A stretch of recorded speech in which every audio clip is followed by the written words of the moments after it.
seja bem-vindo a mais um vídeo aqui do canal. Vamos conversar sobre esse livro aqui, Pequeno Grande Livro, Por que Mortificar-se? O Valor do Sacrifício, do Luiz Fernando Sintra. Sai pela editora Quadrante. A gente já tem uma outra capa, tá? Eles não estão vendendo mais essa capa, mas é o mesmo título. E, inclusive, tem uma coleção do Luiz Fernando Sintra, que depois de ler esse livrinho aqui, deu muita vontade de comprar todos os livros dele. Se eu não me engano, é um dos mais vendidos na editora Quadrante, esse kit dele. Opa, quase deixei aqui no caderno. Tá, então vamos lá. Aqui a gente vai falar sobre o conceito de mortificação. Por que mortificar-se? Mortificação ativa e passiva. E eu vou comentar algumas das mortificações que ele traz aqui. A gente tem um sumário aqui no final, ó. Então, esses são os temas abordados no livro. Bem rapidinho de ler e vale muito a pena, tá? Então, se você tiver essa oportunidade, leia esse livro. Vou falar sobre a mortificação da inteligência, da curiosidade, da vontade, da imaginação. E como sempre, eu tô aqui com o meu resumo e eu vou olhar assim para esse resumo aqui, mas a gente vai conversando, vou olhando aqui para você também na câmera e vai dar tudo certo. Vou até limpar a câmera aqui. E os meus vídeos são assim, bem descontraídos. Uma conversa, né, sem muita frescura, assim, sem muito enfeite, entendeu? Eu quero sentar aqui e conversar com vocês sobre o que eu li no livro. Não quero ficar cortando tanto vídeo, então é uma conversa leve. Se você gosta desse tipo de vídeo, se inscreve aí no canal, porque a gente sempre vai ter vídeos sobre livros maravilhosos e o que eu estou aprendendo sobre eles. Também alguns vlogs de viagens, congressos que eu vou. Então se inscreve aí no canal, tá bom? Já deixa o seu like também, que me ajuda muito. E o YouTube entrega mais o meu vídeo, o que é muito importante, tá? Fico muito feliz pela sua ajuda. Vamos lá, então, falar aqui. Também vamos falar o que sacrifício e mortificação tem a ver com liberdade e alegria, tá? Então fica aí comigo até o final do vídeo pra gente conversar sobre isso. O que é a mortificação? Mortificação é sacrifício, bom, já diz aqui. E não é um sacrifício ruim, não é uma... Essa palavra pode nos assustar, principalmente na época que vivemos, né? A morte é um assunto quase que intocável, né? Quando você fala sobre morte, não, vira essa boca pra lá, cada um tem o seu tempo, bate na madeira, enfim. É sim um tema que tá meio que proibido a gente falar sobre isso. Se eu não me engano, até no Instagram, quando você fala essa palavra, você é meio que censurado, nem entrega o seu alcance lá. Por isso que o pessoal, quando responde com essa palavra, coloca até um asterisco ali no lugar de alguma letra pra não cair o alcance dele, por exemplo. Então, mortificação é sacrifício. E é o sacrifício que o cristão faz por Deus. Então, é um conceito cristão, é um conceito que eu vi muito mais quando eu entrei para a Igreja Católica e que é uma forma de você viver que traz uma relação com a vida de Cristo, a verdadeira vida. Então, é uma forma de viver muito melhor do que a forma de viver visando sempre os prazeres, ou sei lá, hedonismo, utilitarismo, materialismos do nosso tempo. Então, mortificação é exatamente isso. E essa coisa custosa que o cristão faz por Deus. E a gente vai ver aqui os tipos de mortificação, tá? A gente vê também ao longo da Bíblia várias palavras assim sobre mortificação, sobre o quão importante você morrer para a carne, viver para o espírito. Por exemplo, 2 Timóteo, se morrermos com ele, também com ele viveremos. Então, por que mortificar-se?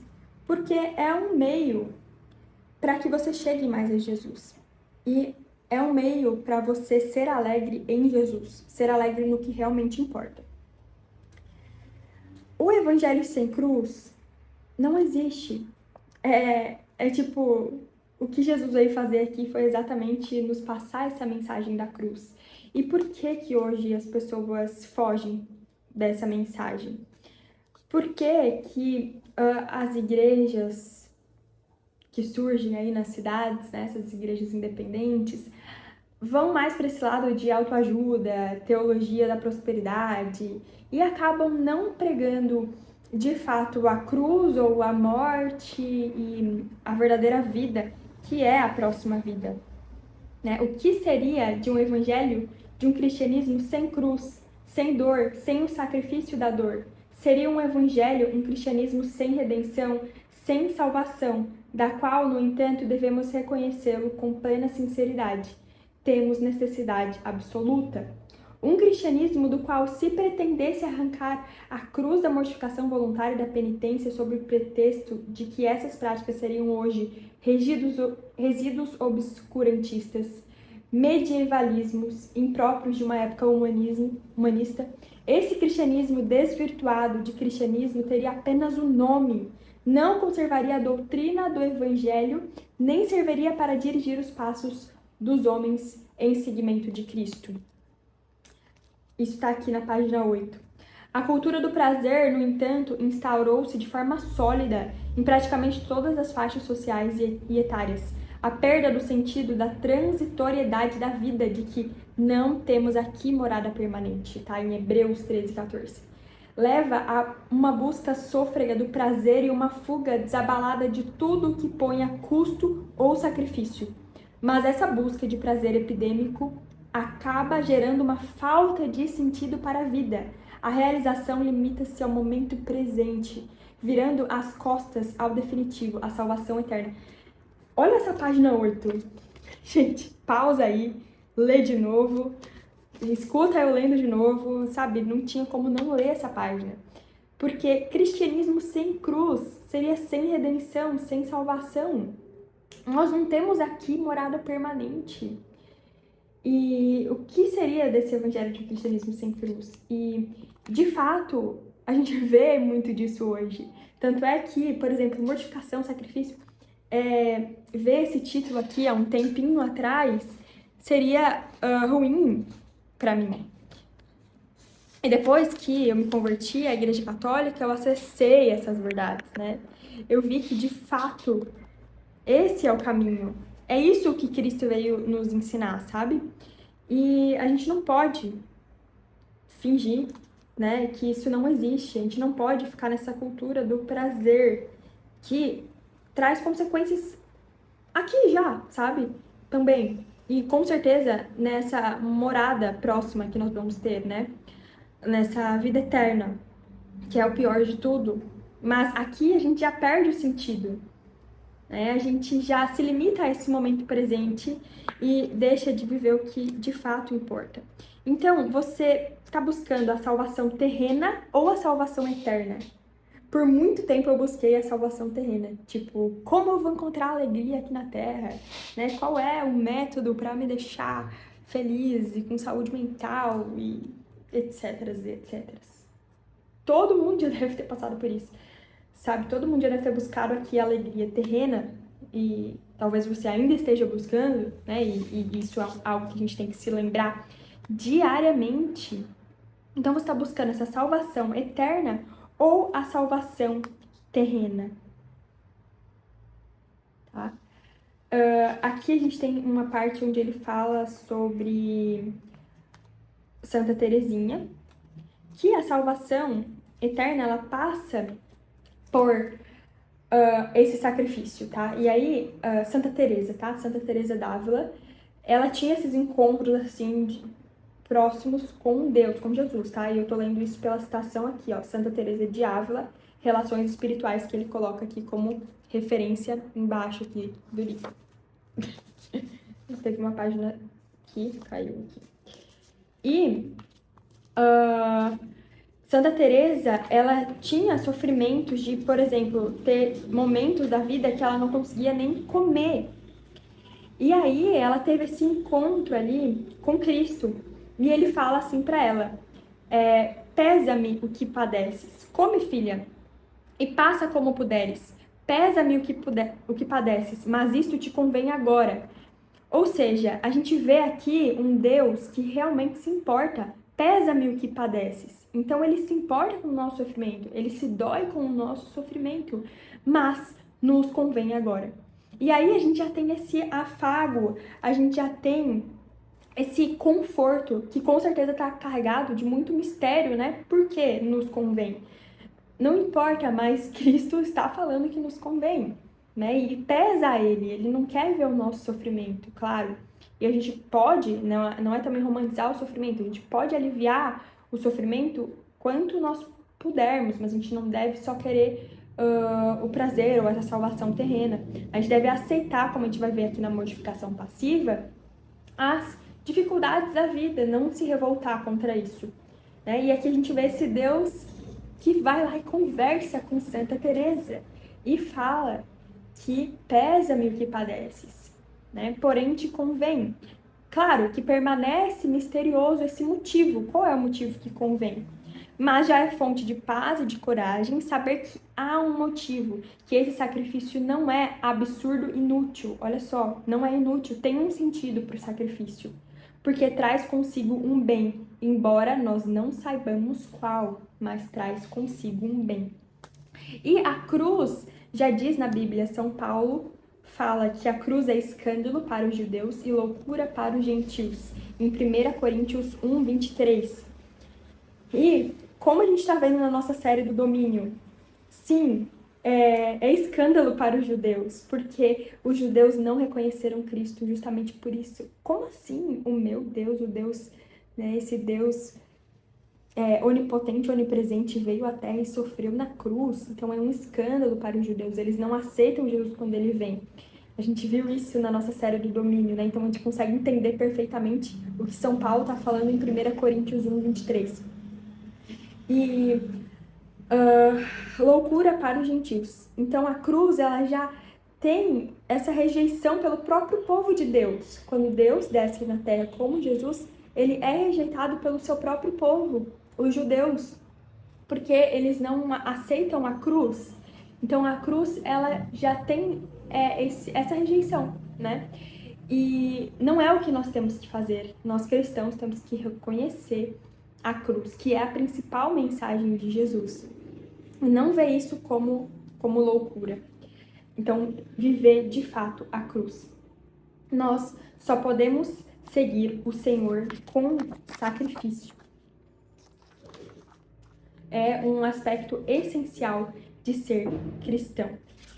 E nós sempre temos os sofrimentos, né, na nossa vida. Por exemplo, a gente está disposto a ir para a academia, ficar com os músculos doendo. Estamos dispostos a colocar piercings, a fazer tatuagens. Estamos dispostos a fazer jejum para emagrecer. Mas quando é para Deus, nossa, não, é arcaico, é algo que já passou, é uma repressão da religião, né? É algo que já está passado, nossa, isso já está superado, a gente não precisa mais ficar fazendo mortificações. E é esse discurso que a gente vê. Mas o sacrifício, ele importa. A gente sempre vai ter sacrifício na nossa vida, vai estar presente na nossa vida aqui na Terra, né? Não tem como negar, não tem como se revoltar contra isso, porque vai ser muito pior para você. Você tem que entender qual é o motivo do seu sacrifício. Então, o motivo do seu sacrifício é o quê? Ficar magro, ficar mais bonito, né? O motivo do seu sacrifício é vaidade ou o motivo do seu sacrifício é Deus, é Cristo? E que é muito mais elevado, né? Com certeza dá muito mais sentido para sua vida. É por isso que estamos aqui, tá? Então, qual é o motivo do teu sacrifício? Você quer fazer jejum para emagrecer ou fazer jejum espiritual, né? Para ter um propósito aí com Deus, para mortificar o seu corpo e viver para o seu espírito. O jejum ilustra muito bem isso, né? Pessoas que fazem jejum só pelo corpo, pela vaidade, né? Claro, se você precisar, você pode emagrecer aí uns quilos, né? Não tem problema, né? Não estamos aqui demonizando isso, mas Você também pode e deve fazer um jejum espiritual pelo bem do seu espírito, pelo bem da sua alma. Lucas 9:23 fala: negue-se a si, tome a sua cruz. Então, tome a sua cruz. É uma forma nova de viver. E, enfim, nós precisamos fazer isso. Nós nos aproximamos de Jesus, porque Jesus, ele não se esquivou da dor. Ele veio aqui para morrer, para ser julgado. Ele veio aqui, sofreu injustiça e ele sempre dizia que iria morrer na cruz, que era o que o Pai queria dele. O sacrifício nos aproxima do amor, porque o verdadeiro amor é esse amor caridade, é esse amor de sacrifício, de você fazer sem esperar nada em troca. É esse amor... Ai, a luz tá ruim aqui, né? Porque tem uma janela lá atrás. É esse amor de sacrifício. Sacrifício, né? O amor verdadeiro é sacrifício, entendeu? Não existe amor de, sei lá, paixão e borboletas no estômago. Não, você se sacrifica pelo outro. Você quer ver o outro bem e você faz o que precisa ser feito para ver o outro bem. Virtudes, para você adquirir virtudes, que jeito que você vai adquirir virtudes se não pelo sacrifício? Se não morrendo para os seus vícios, morrendo para o que você tem ali esse vício, esse mau hábito, né? Para adquirir um bom hábito, para adquirir uma virtude, você precisa fazer um sacrifício. Você vai fazer isso por pura vaidade ou você vai fazer isso por Deus? Para se engrandecer ou por Deus?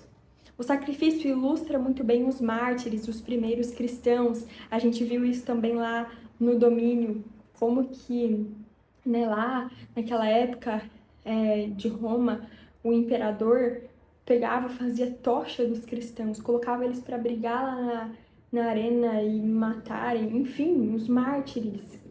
São os primeiros cristãos e eles morriam por Cristo sem negar a sua fé. Então, é a verdadeira doutrina de Cristo, essa doutrina da cruz, do sacrifício. E a eficácia da ação apostólica é o sangue de Cristo. Como que você vai pregar Jesus sem falar sobre o sangue de Cristo, sem falar sobre o sacrifício?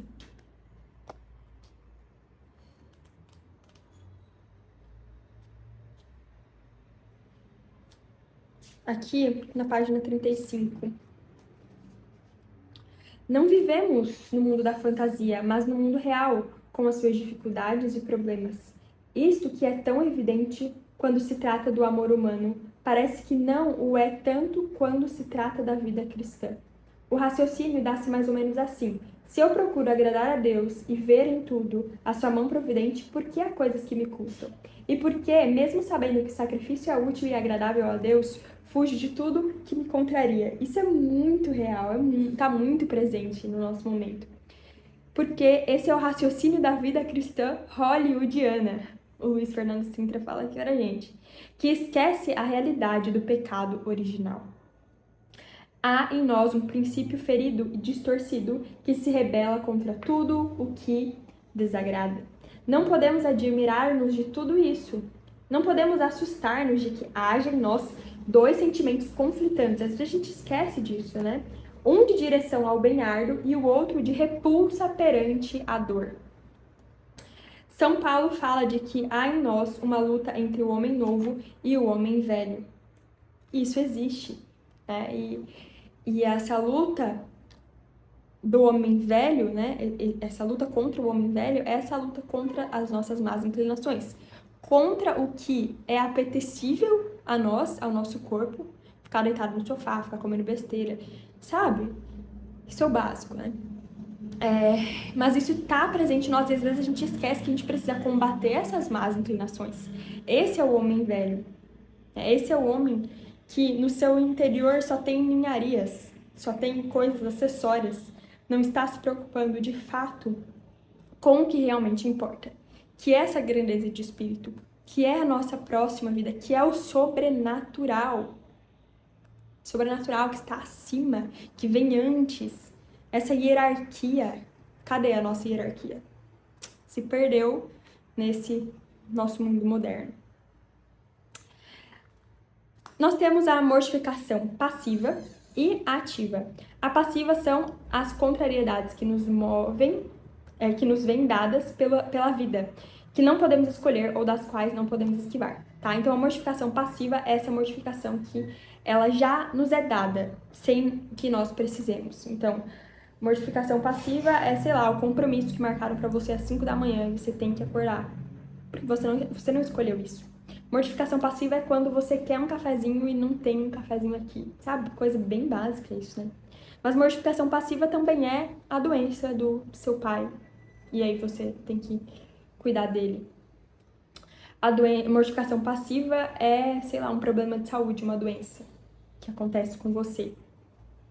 Mortificação passiva é o seu filho que tem um problema que você não pode controlar.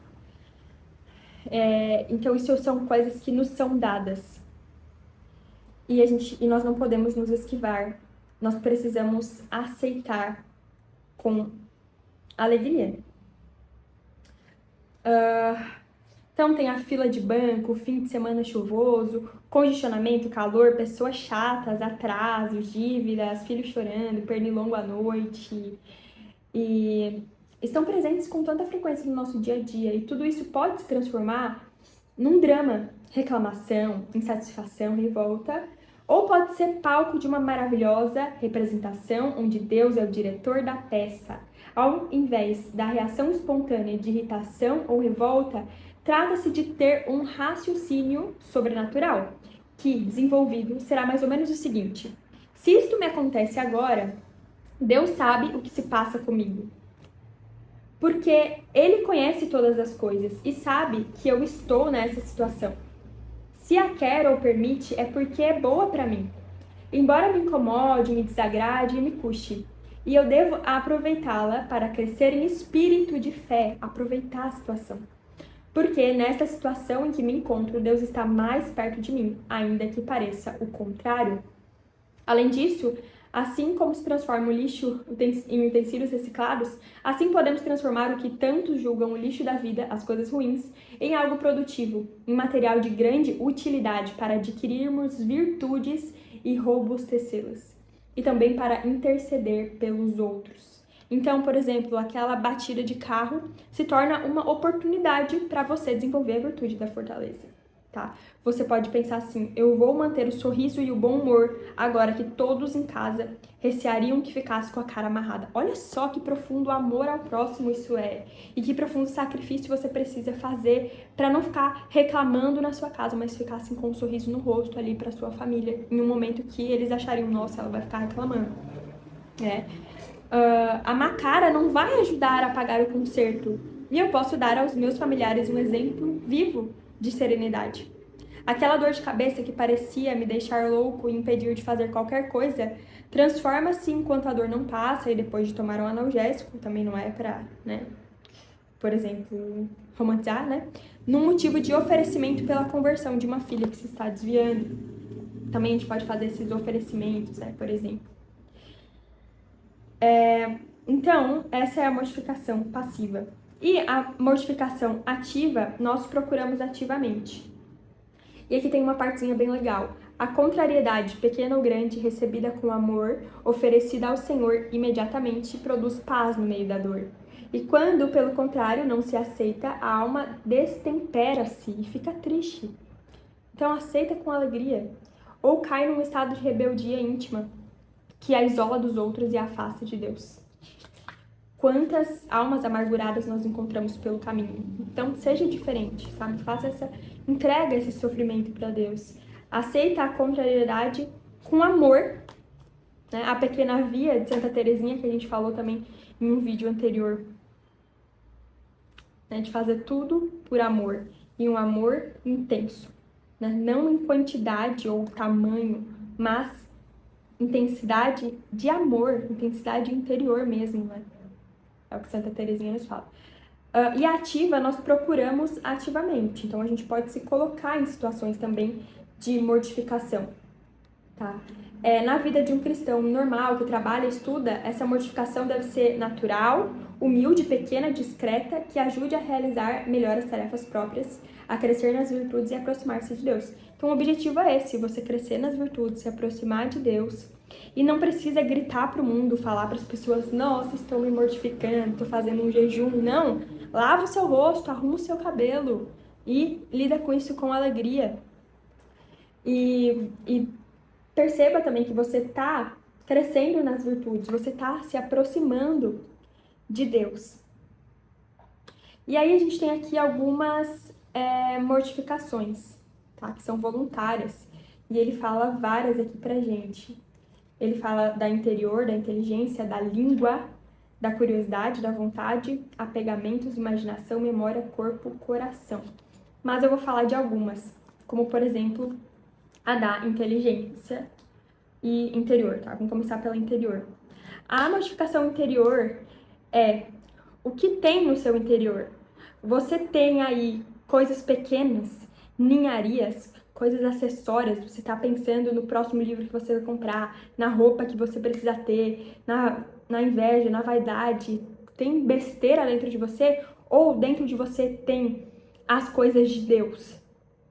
Então você precisa ter essa mortificação interior dessas suas vontades, dessas suas coisas baixas, para que você eleve o seu interno e coloque ali as coisas de Deus, coloque as orações, esse anseio pela vida eterna, essa busca por algo elevado.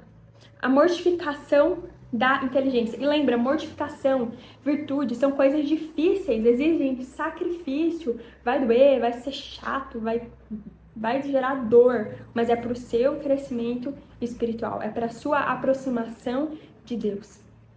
Mortificação da inteligência. É um dos maiores pecados. Foi o pecado do Adão e da Eva, lá no paraíso, achar que eles eram autônomos, autossuficientes, eu não preciso de Deus. Esse pecado aí da soberba. Então, a mortificação da inteligência passa por isso. Por você mortificar essa sua soberba, essa sua vaidade, se achar que você pode muito, que você quer sempre mais, que você pode conhecer tudo, e você colocar ali essa humildade de não querer louvores, não querer que as pessoas falem sempre de você, sabe? Então mortifica isso, né? Eu não quero que as pessoas fiquem falando de mim, eu não quero reconhecimento, às vezes fazer algo, não ficar esperando reconhecimento. Então mortifica isso. Aceita, às vezes, alguma correção, né? Às vezes a gente não aceita nem correções, porque não somos mais inteligentes, não podemos aceitar. Cede, às vezes, a sua vontade, ali, a sua opinião em algo. Tenha humildade, tenha essa vida de oração. Por exemplo, Santo Agostinho, a oração de São Tomás de Aquino começa: ó Criador inefável. Inefável é o quê? É glorioso e ao mesmo tempo é irreconhecível. É inefável, é maravilhoso e você não consegue compreender completamente. Então esses grandes santos, São Tomás de Aquino, inteligentíssimo e com certeza com muita sabedoria, começava a sua oração dessa forma. Tá? Então, diminuir essa soberba, colocar essa humildade, esse coração que ora constantemente. Que a sua vida seja uma grande oração, pedindo sabedoria, pedindo graça e orientação e sabendo que você não é nada, que tudo que existe de bom em você vem de Deus. A mortificação da curiosidade, que é o quê? É você mortificar a sua curiosidade vã. É você mortificar aqueles muitos assuntos que você quer saber e aí você se perde lá no carrinho da Amazon e você se perde nos muitos assuntos, né? A curiosidade vã, ao invés da estudiositas, que é essa estudiosidade, que é essa virtude, que tem foco, que consegue selecionar ali o que é principal. Aqui, ó, o bom desejo de saber pede um constante exercício da mortificação, porque pode dificultar a concentração naquilo que nos deve ocupar principalmente, a curiosidade, né?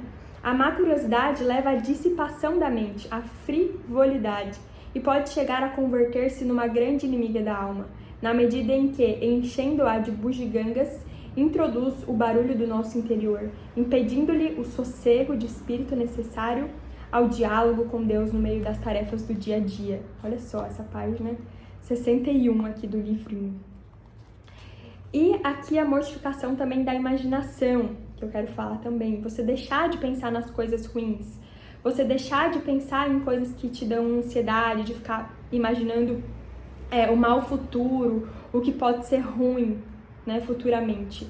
Se instalar na realidade, parar de ficar imaginando, pensando em possibilidades. Então mortifica a sua imaginação, né? Para de pensar, vai para a ação, vai para a realidade. A imaginação vã, ela impede a objetividade na vida. Você fica pensando demais, imaginando demais. E então coloca a sua imaginação em coisas boas, como por exemplo, imagina o quanto Deus te ama, o quanto Deus é bom. Imagina a vida de Jesus aqui na Terra. Use a sua imaginação para orar. Aqui tem uma oraçãozinha bem legal. Meu Deus, entrego-me a Ti, refugio-me a Ti. Atira-me ao mar, como faz um pai ao brincar com o seu pequenino. E a seguir, acolhe-me, atira-me ao ar, tá? Meu Deus, entrego-me a Ti, refugio-me em Ti. Atira-me ao ar, como faz um pai ao brincar com seu pequenino. E a seguir, acolhe-me em Teus braços e transforma a minha cara de susto em risada de alívio e felicidade de segurança e paz. Eu achei isso tão lindo. É tão lindo esse daqui, porque traz essa alegria, né? Transforma a minha cara de susto em risada de alívio. Vamos ver a página 87 aqui, que eu também anotei para ler com vocês. Que aqui, né, a gente já falou então desses tipos de mortificação, e ele apresenta mais no livro, tá? E agora a mortificação, o que tem a ver com liberdade e alegria.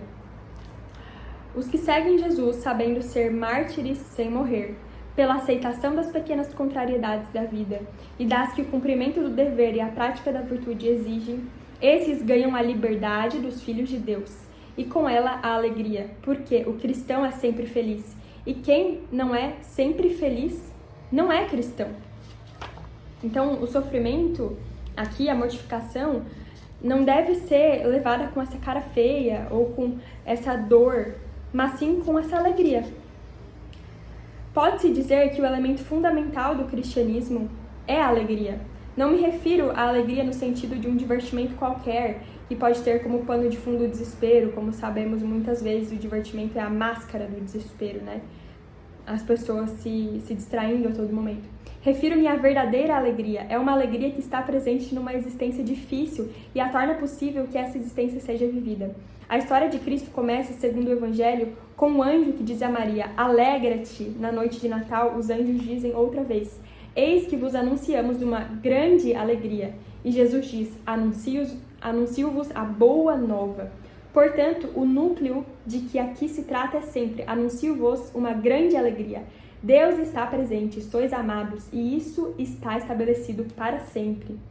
Bem legal, sabe? Então, é assim, alegra-te, Deus está contigo nas dificuldades, né? Ele se dói com a sua dor, ele é esse Deus pessoal que se importa com você, e existe um sentido por trás do sofrimento, que é um mistério sim, mas não importa, Deus está contigo. Deus está presente, você é amado. E aqui para finalizar, na página 89 também, que é uma citação de São José Maria Escrivá, Forja. Esse é o grande paradoxo que acompanha a mortificação cristã. Aparentemente, o fato de os cristãos aceitarem e até procurarem o sofrimento devia torná-los tristes. A realidade é diferente. A mortificação só produz tristeza quando você tem egoísmo e falta de generosidade de amor. O sacrifício sempre traz consigo a alegria no meio da dor, a felicidade de cumprir a vontade de Deus, de amá-lo com esforço. Os bons cristãos vivem quase tristes sem ter alta. Aqui tá em latim, tá? Como se estivessem tristes, mas na realidade sempre alegres. Tô passando aqui bem rapidinho pra gente já ir finalizando, que o Daniel já tava me ligando aqui pra gente ir pro treino, mas eu quero falar sobre isso, eu não posso perder o timing, né, do momento que eu li esse livrinho e tá tudo meio fresco e eu também quero ir revisando aqui com vocês. A página 91, então, para finalizar, vou até respirar aqui porque essa página é linda, esse final aqui é lindo, que tá em Um Homem Solo, Cartas desde a Torre, de Thomas More, tá? Dai-me, meu bom Senhor, uma fé plena, uma esperança firme e uma ardente caridade.